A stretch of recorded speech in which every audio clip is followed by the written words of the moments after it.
السلام عليكم ورحمة الله وبركاته.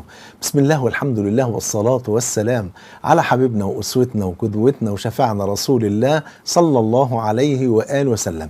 أغلى دقيقة في يوم عرفة، تعالوا نعرف بعد ما نصلي على حبيبنا صلى الله عليه وسلم. معلوم أن النبي صلى الله عليه وسلم ذكر أن ما من أيام كما عند البخاري ما من أيام العمل الصالح فيها خير وأحب إلى الله من تلك الأيام العشر. قالوا ولا الجهاد في سبيل الله؟ قال ولا الجهاد في سبيل الله إلى آخر الحديث. فدي أغلى 10 أيام، وأغلى تلك الأيام العشر في الغالب يوم عرفة. يوم عرفة هذا اليوم العظيم الذي تغفر فيه الذنوب وتعتق فيه الرقاب من النار، ويباهي المولى عز وجل بالحجيج الملائكة. وهذا يوم عظيم تتحقق فيه الأمنيات وتفرج فيه الهموم والكروبات إلى غير ذلك من مناقب هذا اليوم العظيم.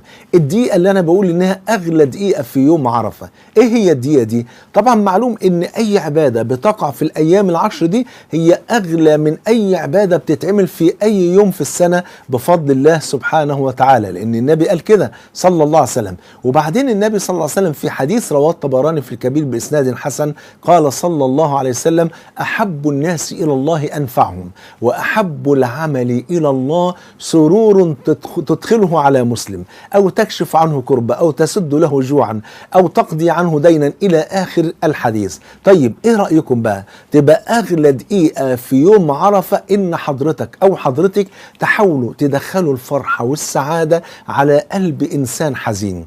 طفل يتيم هاتوا له هدية، دخلوا الفرحة على قلبه. فلو دخلتم الفرحة على قلب الطفل ده في أغلى وأحب الأيام إلى الله على الإطلاق اللي هو يوم عرفة، لأدخل الله الفرحة على قلوبكم في الدنيا والآخرة. أطعموا جائعا، فلو أطعمتم جائعا في أحب أيام العمل إلى الله سبحانه وتعالى لأطعمكم الله في الدنيا والآخرة.